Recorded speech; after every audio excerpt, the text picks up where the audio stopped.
Pastor P Anil Kumar గారు. వీరు రబూని స్వరం టీవీ వర్తమానికులు.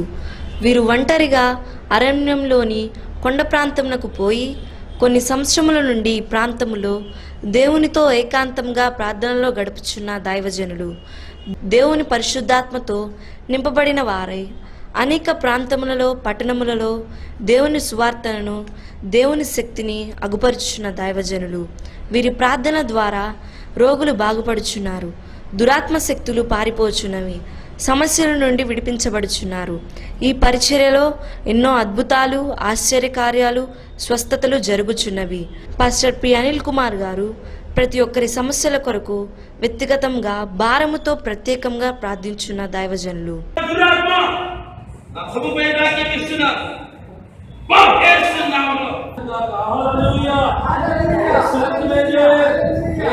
ప్రైజ్ ది లార్డ్ అండి. నా పేరు శైలజ. నేను హైదరాబాద్లో ఉంటాను, హయత్ నగర్లో ఉంటాను. నా సాక్ష్యం ఏంటంటే ఓవర్ బ్లీడింగ్తో నేను ఎన్నో సంవత్సరాలుగా బాధపడుతున్నాను. ఓవర్ బ్లీడింగ్ అయ్యేది.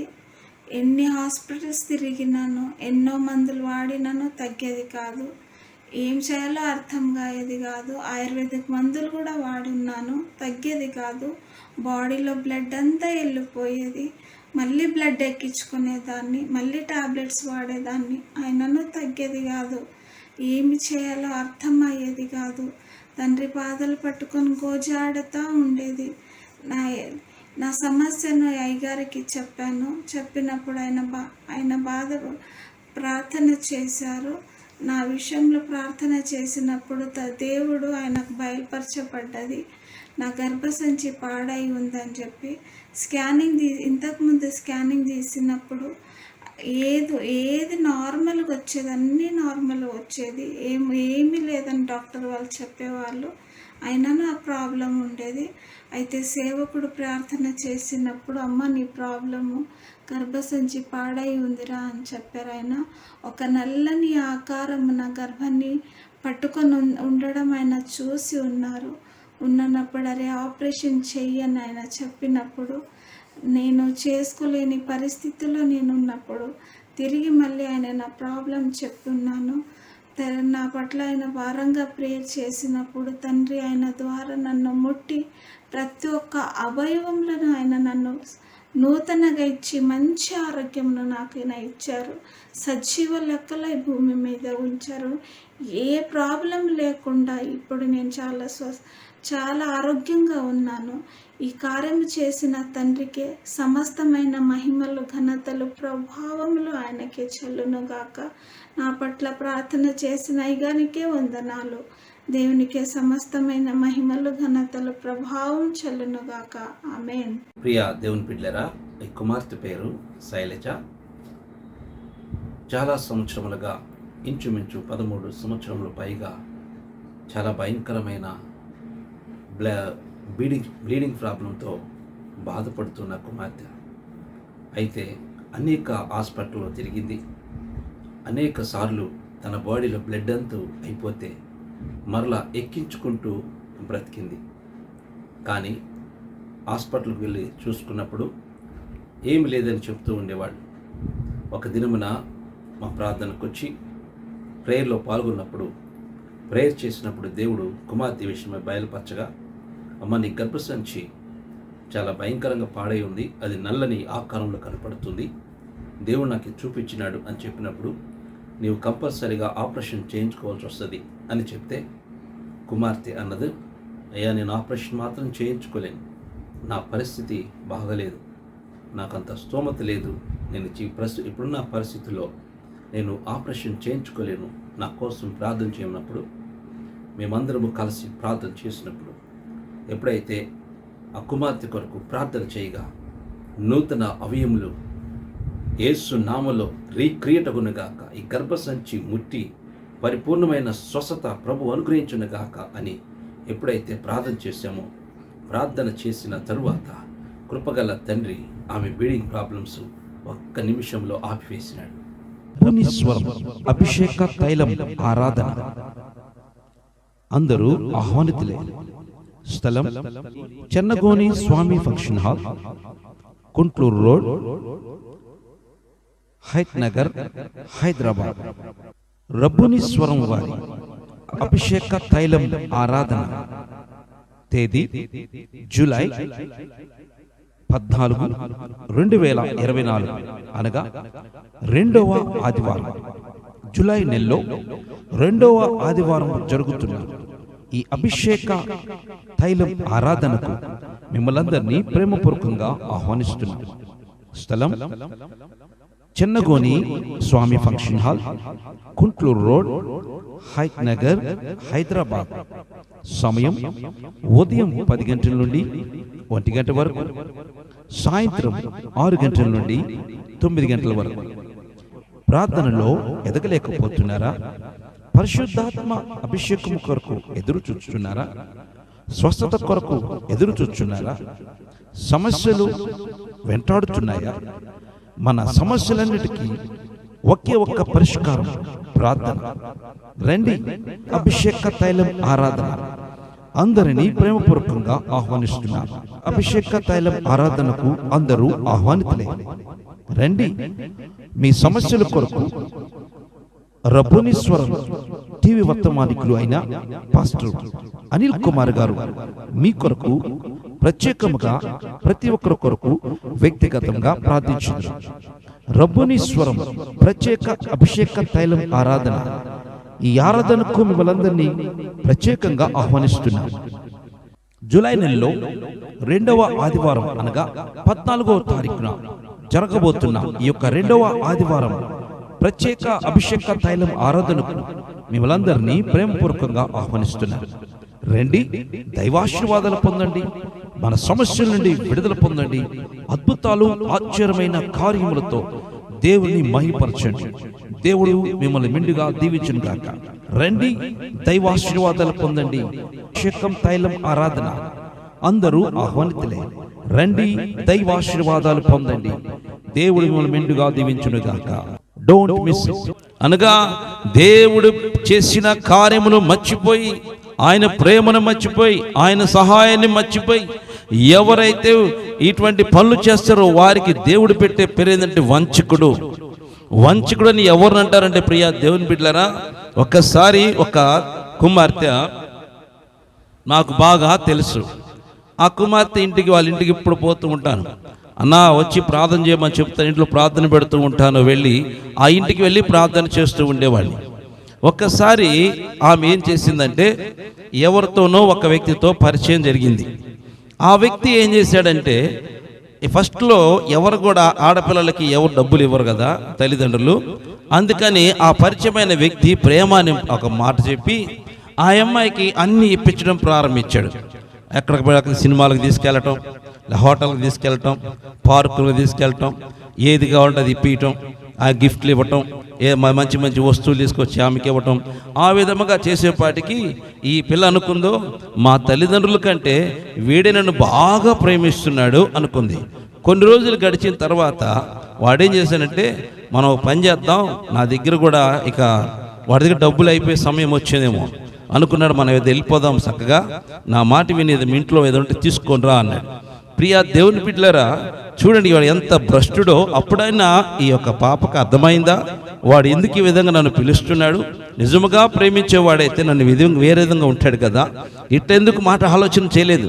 అప్పుడు తల్లిదండ్రులు కూడా, నువ్వు ప్రవర్తన మంచిది కాదురా, నీ గురించి అనేక మంది రకరకాలుగా చెప్తున్నారు అని ఆ విషయం కూడా నాకు చెప్పింది, నేను పాస్టర్ గారికి కూడా చెప్పాను అని చెప్పింది. అయితే నేను మంచిగా చేస్తున్నానమ్మా, నీకేం తెలుసు, ఒకే ఒక కూతురేమే, పిల్లలకి ఎవ్వరు లేరు వాళ్ళకి. అయితే నేను మంచిగా చేస్తున్నానమ్మా, ఎందుకు ఇట్లా చేస్తూ మాట్లాడుతున్నావు నువ్వు, నాకు అన్నీ తెలుసు, నేను చిన్నపిల్లనేం కాదు, పెద్ద అయిపోయానంటూ ఇష్టం వచ్చినట్టుగా మాట్లాడుతూ తిరస్కార స్వభావంతో జీవించింది. తల్లిదండ్రులకు ఎదిరించడం ప్రారంభించింది. అయితే ఒక దినమున వాళ్ళు కొనుక్కొని ఉండగా ఇంట్లోకి వెళ్ళి బీరువా తలుపులు తీసేసి లోపలున్న బంగారము డబ్బు మొత్తం కూడా తీసుకొని వాడు చెప్పిన రీతిగా వెళ్ళిపోయింది. ఎప్పుడైతే వెళ్ళిపోయిందో ఇక అక్కడ నుండి వాళ్ళు ఇష్టడిగా తిరగడం ప్రారంభించారు. దగ్గరున్న బంగారము డబ్బు అంత అయిపోయిందాకా వాడు ఆ పిల్లతోనే ఉన్నాడు. ఆ పిల్లని ఊర్లో ఆ ఊర్లో తిప్పాడు, ఆడి తిప్పాడు, ఇడి తిప్పాడు, ఇడి తిప్పాడు, మొత్తానికి తిప్పి తిప్పి తిప్పి తిప్పి డబ్బులంత అయ్యేపాటికి ఆమెను వదిలే ఒక హోటల్లో వదిలేసి వెళ్ళిపోయాడు. హోటల్ అయిపోయామనుకుందో వస్తాడులే, సాయంత్రం పొద్దున్నే లేచేపాటికి వాడు మంచంలో లేడు, ఇంట్లో లేడు, హోటల్లో లేడు, ఆ రూమ్లో లేడు, వెళ్ళిపోయాడు. వస్తాడేమో ఆ రోజు తిరిగి చూసింది, రాలేదు. నెక్స్ట్ డే చూసింది, రాలేదు. ఇక 3వ రోజు కూడా చూసింది, రాలేదు. అర్థమైపోయింది వీడు నా నిర్ణయం చేశాడని. మరి హోటల్ డబ్బులు కట్టాలా? వాళ్ళమ్మ ప్రేమతో ఒక ఉంగరం చేసి ఉంటే ఆ ఉంగరం మాత్రమే మిగిలి ఉంది. ఆ ఉంగరం కూడా అక్కడ ఇచ్చేసేసి హోటల్కి ఇచ్చేసి ఇల్లు ఖాళీ చేసి వచ్చేసింది. ఈ విషయం జరిగిన తర్వాత ఆమెకు తెలియకుండానే ఆమెకి ప్రెగ్నెన్సీ వచ్చేసింది. ఈడు మాత్రం వెళ్ళిపోయి వచ్చేసి ఇంకే ఏం దిక్కుమొక్కో తెలియక ఏం చెల్లర్థం మరలా ఇంటికే వచ్చింది. అమ్మా నాన్న చూస్తారులే, మళ్ళీ ఇంటికి వస్తే అప్పుడు వాళ్ళ అమ్మా నాన్న పలుకుతున్నారు, నువ్వు మమ్మల్ని వంచన చేశావు, మోసము చేశావు, మోసము చేసి పోయావు కాబట్టి వాడు నిన్ను వంచాడు, వాడు నిన్ను మోసం చేశాడు, అందుకే నిన్ను వదిలేశాడు. నీ బ్రతికి ఎట్లా అయిపోయాక కారణం అదే. నువ్వు ఎక్కడి నుంచి వెళ్ళిపోయావు, ఎవడి కోసం వెళ్ళావో నువ్వు వాడి దగ్గరికే వెళ్ళిపో అని వాళ్ళు బయట నిలబెట్టి ఇష్టం వచ్చినట్టు మాట్లాడటం ప్రారంభించారు. భయంకరంగా వంచన అంటే నమ్మించి మోసము చేయటమే వంచన. దేవునికి స్తుతి కలుగునగాక. హల్లెలూయా. నమ్మించి మోసం, 7 మంది నమ్మించాడు, నేను జీవితాంతం చూసుకుంటాను.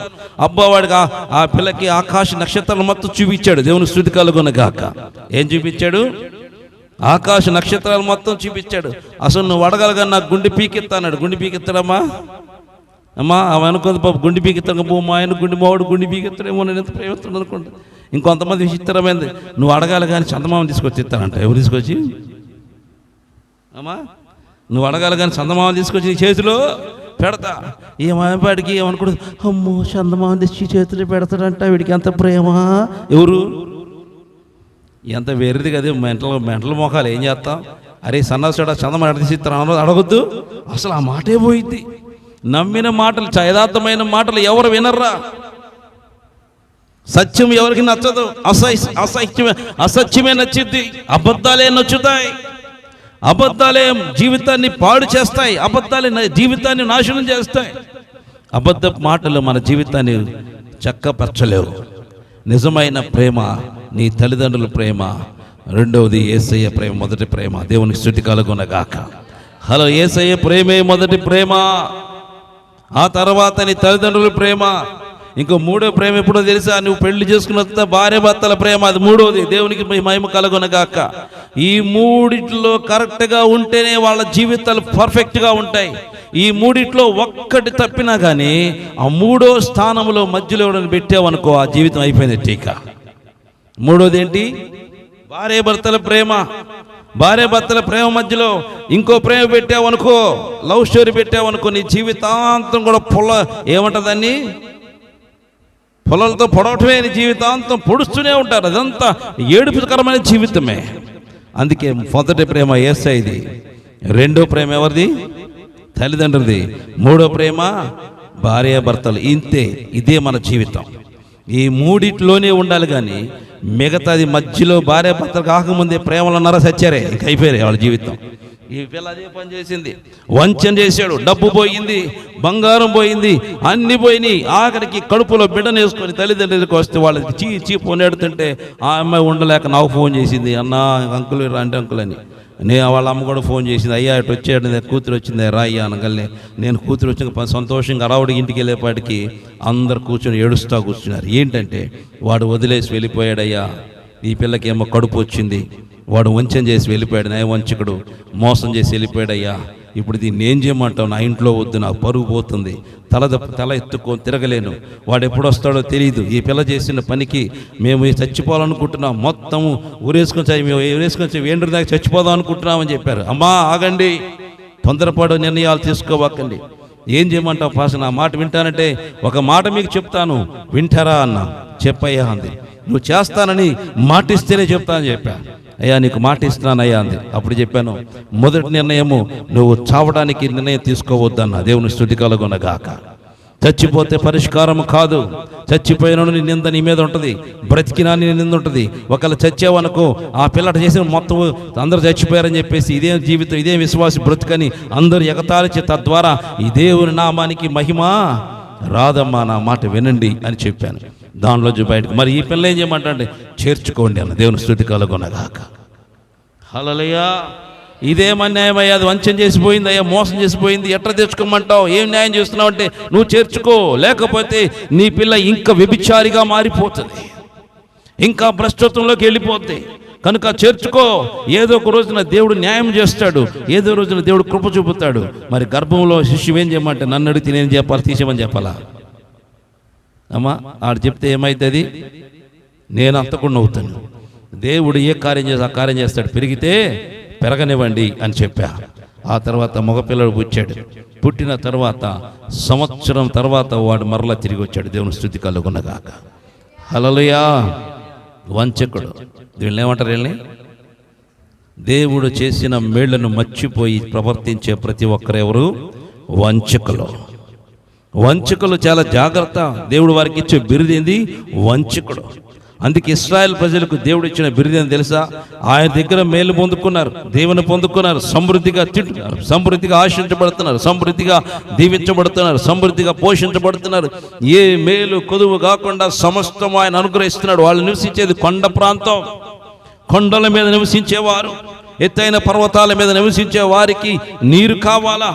సకాలంలో నీరుని కురిపిస్తూ మంచి పంటలు పండిస్తూ దేవుడు వారిని పోషిస్తూ సంరక్షిస్తూ కాపాడుతూ శత్రువులు రాకుండా వారి చుట్టూ గట్టు కట్టి కాపాడి రక్షిస్తూ ఉంటే దేవుడికి వాళ్ళు చేసేది తెలుసా? చచ్చిపోయిన దాన్ని లేకపోతే కుంటిదాన్ని గుడ్డిదాన్ని తీసుకెళ్ళి బలిగా అర్పిస్తున్నారంట. అందుకంటే నేను నేను ఏమని చెప్పాడు దేవుడు అక్కడ? ఘనమైన మహారాజు, నేను ఘనమైన మహారాజు కింద ఉండి అన్ని దీవెనలు ఆశీర్వాదాలు కాపురాలు పొందుకొని రక్షించబడి బిడ్డలు దీవించబడిన తర్వాత మీరు చేసిన పని ఏంటంటే జబ్బుది, పాడైపోయింది. మంచి మగది ఉండగా దాన్ని తీసివచ్చి చెడిపోయిన దాన్ని తీసుకొచ్చి ఇస్తున్నారు. ఎవడు చూస్తాడులే దేవుడు, ఎవడు చేస్తాడులే, ఎవరు చూస్తాడులే, ఇది బలి దాన్ని కోసేసి పక్కన పెడితే బలి అయిపోయింది కదా, ప్రభు ఎక్కడ చూస్తాడు? ఎందుకు? ఇదంతా కారణం ఏంటంటే తిని కొవ్వెక్కి దేవుడెవరో తెలియకుండా చేసిన ప్రవర్తన కారణాన ఇటువంటి ఆలోచనలు అన్నీ వస్తూ ఉంటాయి. దేవుడంటే భయభక్తులు కలిగిన వారికి ఇటువంటి ఆలోచనలు రావురా. భయము లేని వారికి, భక్తి లేని వారికి ఇటువంటి ఆలోచన, వీళ్ళ చేసే పని వల్ల అన్ని జనుల యొద్ద ఆయన నామము దూషణ పాలవుతుంది, నవ్వులు పాలవుతుంది. అందుకే మన ఆత్మీయ జీవితంలో మహారాజు దగ్గర ఉన్న సంగతి మర్చిపోకూడదు. దేవునికి మహిమ కలుగునగాక. హల్లెలూయా. మహారాజు దగ్గర ఉన్న సంగతిని మర్చిపోకూడదు. మహారాజుకు నువ్వేమి చేస్తున్నావు ఒకసారి గుర్తుపెట్టుకో. ఏమి చేస్తున్నావు, ఏ విధంగా ప్రవర్తిస్తున్నావు ఒకసారి గుర్తుపెట్టుకో. ప్రియా దేవుని బిడ్డలారా, ఆమె వంచన చేసి నష్టపోయింది, అతడు ఆమెను వంచన చేశాడు. ఈమె తల్లిదండ్రులు వంచన చేసింది, వాడు ఆమెను వంచన చేశాడు. ఎంత భ్రష్టత్వంలోకి వెళ్ళిపోయిందో చూడండి. తద్వారా మిగిలినది ఏంటంటే అవమానము, నిందలే. ఆశీర్వాదములు ఎట్లా వస్తాయి? మహారాజు దగ్గర ఉంటేనే నీకు ఆశీర్వాదాలు వస్తాయి. ఆయనకు తగినట్టుగా నడుచుకుంటే నీకు ఆశీర్వాదాలు వస్తాయి.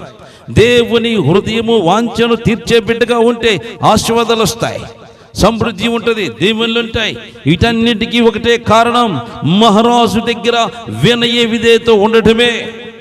ప్రతి ఆశీర్వాదము దేవుని సన్నిధిలోనే ఉన్నది, ప్రతి దీవెన దేవుని సన్నిధిలో ఉన్నది, ప్రతి మేలు ఆయన దగ్గరే ఉన్నది, ప్రతి ఈవి ఆయన దగ్గరే ఉన్నది. అన్నీ కూడా ఆయన దగ్గరే ఉన్నప్పుడు నువ్వు ఆయనతో బ్రతుకుతూ ఆయనతో జీవిస్తూ ఆయన ఇచ్చిన మొత్తం తింటూ వంచన చేస్తే ఎలా? ప్రియా దేవుని బిడ్డలారా, నువ్వు అనుకోవచ్చు నేనే వంచన చేశాను ప్రభుని, నేనే వంచన చేశాను ప్రభుని అనుకుంటాం. అందుకే చూడండి, ఒకసారి కూడా చాలామందికి ఇదే పని చేస్తూ ఉంటారు. దేవుని సన్నిధిలో కానుకలు పెట్టేటప్పుడు ఏం చేస్తారు తెలుసా? అన్ని మంచి అన్నీ కూడా నోట్లు అన్ని ఇంట్లో ఉంటాయి, పర్సులో ఉంటాయి, పెద్ద పెద్దవి కూడా పైన ఉంటాయి. కానీ ఏం చేస్తారు తెలుసా? ఒక 100 రూపాయలు ఒకటి తీసుకొని దాన్ని చిల్లర మార్చి ఇంట్లో ఎంతమంది పిల్లలుంటే అన్ని పదిలిస్తారు. సంద అయ్యారా బాబా, ఎవరికి ఎంతమంది పిల్లలుంటే అన్ని పదిలిచ్చేసి వేసేయండి సంద. ఏంటిది? వంచన కాదా ఇది? దేవుడు నీకు అంత దీవెన ఆశీర్వాదము సమృద్ధిస్తే నువ్వు చేసే పని ఏంటి? వీళ్ళదే చేశారు. అంత విస్తారమైన దీవెన పశు మందలు ఇవన్నీ ఇస్తే దేవుడికి ఏమి ఇస్తున్నారో తెలిసేవాళ్ళు చూడండి. చదువుదా వాక్యము. కాబట్టి తన మందలో మగది ఉండగా యెహోవాకు మొక్కుబడి చేసి చెడిపోయిన దానిని అర్పించి వంచకుడవుతున్నారు. చెడిపోయిన దానిని అర్పించి వంచకుడవుతున్నారు.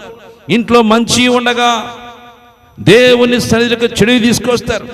సిరిగిపోయిన కాగితాలు, కొట్లో చెల్లని కాగితాలు, ఎవడు తీసుకొని కాగితాలు తీసుకొచ్చి ప్రభుకి ఎవడు చూస్తాడులే, ఎవడు చూశాడులే, ఆ కానుక డబ్బా ఏం చూసిద్ది, దాని లోపల పడేది ఎవడు తెలియదు అనుకుంటున్నారు. అందుకే యేసయ్య కానుక పెట్టి దగ్గర నిలబడ్డాడు. దేవునికి స్తుతి కలుగునగాక. హల్లెలూయా. ఎందుకు నిలబడ్డాడు కానుక పెట్టి దగ్గర? ఎవరు ఏమి వేస్తున్నారో చూస్తున్నాడు ఆయన. ఎవరు ఏది వేస్తున్నారో చూస్తున్నాడు ప్రభు ఆయన. అందుకే అందరూ సమృద్ధి తీసుకొచ్చి ఆ కానుక పెట్టెలు కానుకలు వేస్తుంటే, దేవాలయంలో కానుకలు వేస్తూ ఉంటే ఆ కానుకలకి వెళ్ళి చూస్తున్నాడు. ఒక పేద విధవరాలు ఆమె 2 కాసులు తీసుకొచ్చి ఏం చేసింది? దేవుని సన్నిధిలో వేసి ఆమె ఆమె గురించి రాశాడో, ఆమె జీవనం మొత్తం వేసిందట. దేవునికి మహిమ కలుగునగాక. వాళ్ళేమో ఉన్న దాంట్లోంచి కొంత వేశారు, కానీ ఏమైతే ఆయన జీవం మొత్తం వేసి అనగా ఇక ఆమె తినడానికి ఏమీ లేదు, మొత్తం ఆడు వేసేసి వెళ్ళిపోతుంది. అందుకే పిలిచి రండి, అందరు రండి రండి రండి అంటున్నాడు. ఎక్కువ వేసిన వారికేమో పిలిచి చెప్పలేదు, కానీ ఏమీ లేని పేదరాలు ఆమె తీసుకొచ్చిన కానుక వేయగా ఆమె గురించి గొప్పగా చెబుతున్నాడు మహారాజు. దేవునికి స్తుతి కలుగునగాక. ఈ రాజు ఎట్లా అది? ఏ రాజునా? మహారాజు.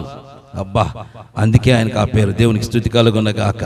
ఏమన్నాడు? ఘనమైన మహారాజు. దేవునికి మహిమ కలుగునగాక. ఈ ఘనమైన మహారాజు ఎవరి గురించి చెబుతున్నాడు? 2 కాసులు వేసిన ఆ బీద విధవరాల గురించి మాట్లాడుతున్నాడు. ఈమె ఎక్కువ వేసింది. అదేందయ్యా, ఆమె వేసింది కొద్దిగా కదండి. అవును, ఆమె కొద్దిగా అది ఎక్కువ వేసింది. ఎందుకో తెలుసా? ఆమె జీవనం మొత్తం కూడా దాంట్లో వేసేసిందయ్యా. ఏమే గొప్పది! ఇది ఘనమైన మహారాజు యొక్క లక్షణం. ఆయన చూస్తాడు. దేవునికి స్తుతి కలుగునగాక. నువ్వు వేసేది ప్రభు చూస్తాడు.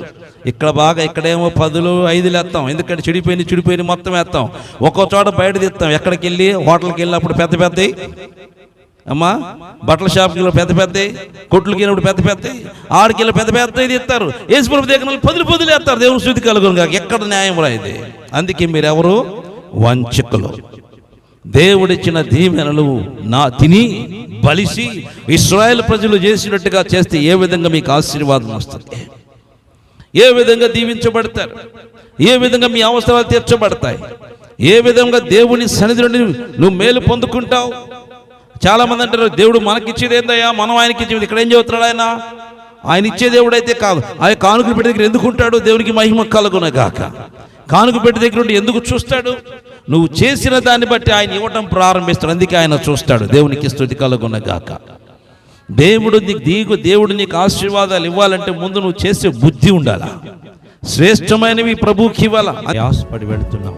ఆటోలో ఎంతో భయంకరమైన పరిస్థితి ఉన్నప్పటికీ, రాళ్ళు ఎత్తివేస్తున్నా, కుతుపు వేస్తున్నా, నేను నా కుటుంబము కలిసి ఈ యొక్క అడవి ప్రాంతంలో ఉన్న ప్రజల యొద్దకు పోయి మేము దేవుని సువార్తను వారికి అందిస్తున్నాం. దేవుని ప్రేమను వారికి తెలియచేస్తున్నాం. దేవుని యొక్క సువార్తను అందిస్తున్నాం.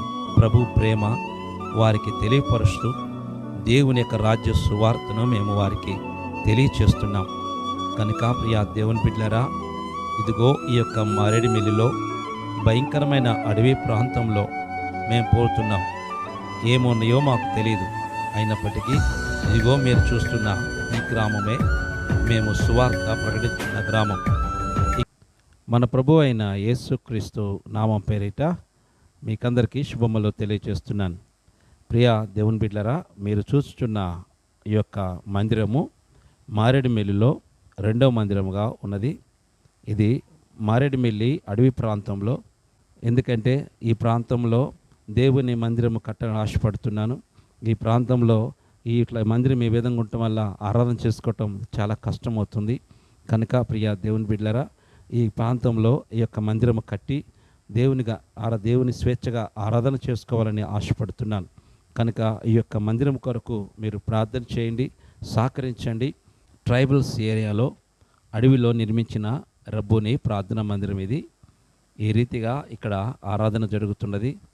ఈ ప్రాంతంలో ఈ విధముగా మేము గుడిసి వేసి చుట్టుపక్కల కర్రలతో ఈ చిన్న మందిరము వేశాం.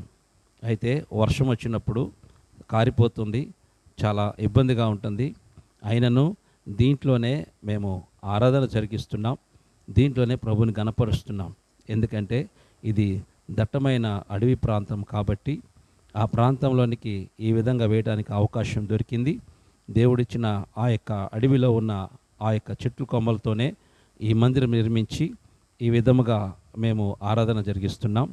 అయితే ప్రియ దేవుని బిడ్డలారా, ఇట్లా జరుగుతుండగా ఆ లోపలికి అనేకమైన భయంకరమైన పాములు, రకరకాల పురుగులు వచ్చి చాలా భయంకరమైన పరిస్థితుల్లో ఆరాధన జరుగుతున్నప్పుడు వచ్చి అవి డిస్టర్బ్ చేస్తున్నాయి. దాన్ని బట్టి ఒకరోజు ఆరాధన చేస్తుండగా పాము వచ్చితే అందరం బయటికి పారిపోవడం జరిగింది. పాములు వస్తున్నాయి. ఒక పాము అయితే రకరకాల పాములు వచ్చి ఆరాధన జరిగే సమయం లోపలికి వచ్చి ఆ కర్రల్లోకి వెళ్ళిపోయి పైన చోటు పైనుంచి కింద పడుతూ ఈ విధమైన పరిస్థితుల్లో ఇక్కడ ఆరాధన జరుగుతుంది. అయితే ప్రియ దేవుని బిడ్డలారా, ఈ అడవి ప్రాంతంలో ఈ ప్రాంతాన్ని దీనిలో ఈ యొక్క మందిరము పడవేసి మేము చక్కగా ఆ ఒక రేకుల షెడ్ వేయాలని ఆశపడుతున్నాను. పైపులతో ఒక రేకుల షెడ్ వేద్దామని ఆశపడుతున్నాను. ఎందుకంటే చుట్టుపక్కల గోళ్ళ కట్టి రేకుల షెడ్ వేస్తే చక్కగా స్వేచ్ఛగా దేవుని సన్నిధిలో ఆరాధన చేసుకునే అవకాశం ఉంటుంది. కనుక ఈ యొక్క మందిరానికి రేకులు కావాలి, పైపులు కావాలి, అదే రీతిగా పోస్టులు కావాలి, అంతేకాకుండా బ్రిక్స్ కావాలా, సిమెంట్ కావాలా, ఇవన్నీ అవసరమై ఉన్నది. కనుక ఇవన్నీ ప్రభు సమకూర్చి ఇక్కడ మంచి మందిరం కట్టుబడలాగిన మీ వంతు ప్రార్థన మరియు ఆర్థిక సహకారాన్ని అందించండి. ప్రభు మందిరం కొరకు ముందుకు రండి. ఈ అడవి ప్రాంతంలో ఈ ట్రైబల్స్ మధ్య జరుగుతున్న ఈ యొక్క పరిచర్యలో ఈ ప్రాంతంలో చక్కటి మందిరం కట్టబడి ప్రభువుని ఆరాధన చేసే కృప దేవుడు అనుగ్రహించలాగిన మా కొరకు మీ అనుదిన ప్రార్థనలో జ్ఞాపకం చేసుకోండి. ప్రభు మిమ్మల్ని ప్రేరేపిస్తే ఏదో ఒక రేకులకో, లేకపోతే పైపులకో, లేకపోతే బ్రిక్స్కో, లేకపోతే సిమెంట్స్కో ఏదో ఒకటి ప్రభు మిమ్మల్ని ఆర్థికముగా దీవించిన కొలది ఈ యొక్క మందిర నిర్మాణం కొరకు సహకరించండి. ప్రభు మిమ్మల్ని ప్రేరేపించుకున్నది సహకరించి దైవాశీర్వాదాలు పొందండి. దేవుని మందిరం మీరు కట్టండి, మీ గృహాన్ని ప్రభు కడతాడు. ఈ అడవి ప్రాంతంలో భయంకరమైన దట్టమైన అడవి ప్రాంతంలో జరుగుతున్న యొక్క పరిచర్య కొరకు ప్రార్థన చేయండి, సహకరించండి, దైవాశీర్వాదాలు పొందండి. ఎవరైతే ఈ యొక్క పరిచర్యలో అధికంగా సహకరిస్తున్నారో దేవుడు వారిని బహుగా దీవిస్తారు, ఆశీర్వదిస్తారు. ఎందుకంటే అనేకులు ఊరిలో ఎక్కడెక్కడో గొప్ప గొప్ప మందిరాలు కట్టుకుంటున్నారు, కానీ అడవిలో వీళ్ళకి ఎవరికి తెలియదు, దేవుడు అంటే తెలియదు. అటువంటి ప్రజల మధ్యకు పోయి, ట్రైబల్స్ మధ్యకు పోయి సువార్త అందిస్తున్నాం. ఇటువంటి ప్రాంతాల్లో మందిరం కట్టడం ఎంతో గొప్ప ఆశీర్వాదం. వీరు మనకు ఏమి ఎవరు ప్రియా దేవుని బిడ్డలారా, కానుకలు ఎవరు, కానీ మేమే అక్కడికి పోయి మా దగ్గర ఉన్నవి వారికి ఇచ్చి దేవుని సువార్త ప్రకటిస్తూ వీళ్ళందరినీ ప్రభు దగ్గరికి చేర్చాం. కానీ ఆరాధన చేసుకోవడానికి ఇటువంటి పరిస్థితులు ఉన్నాయి, కఠినమైన పరిస్థితులు ఉన్నాయి. ఆ వాతావరణం సరిగా ఉండదు. మా భయంకరమైన వర్షం వస్తే కారిపోతూ ఉంటుంది, పాములు వస్తుంటాయి, పురుగులు వస్తుంటాయి. ఆయనను అట్లాగే మొండికి వేసుకొని మేము అక్కడ ఆరాధన జరిగిస్తున్నాం. కనుక ఈ యొక్క పరిచర్య కొరకు ప్రార్థించండి, సహకరించండి. ప్రభు మిమ్మల్ని ప్రేరేపించిన కొలది ఆర్థికంగా ఈ యొక్క మందిర నిర్మాణ నిమిత్తమై సహకరించి దైవాశీర్వాదాలు పొందండి.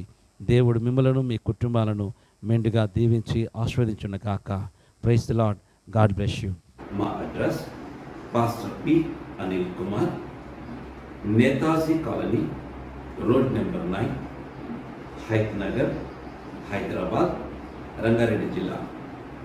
మరొకసారి pastor P Anil Kumar, Netaji colony, road number 9, Hayath Nagar, Hyderabad, Rangareddy జిల్లా. దేవుడు మిమ్మల్ని మెండుగా దీవించి ఆశీర్వదించును గాక.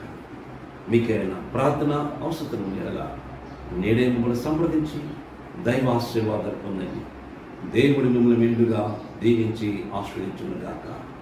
ఆమేన్.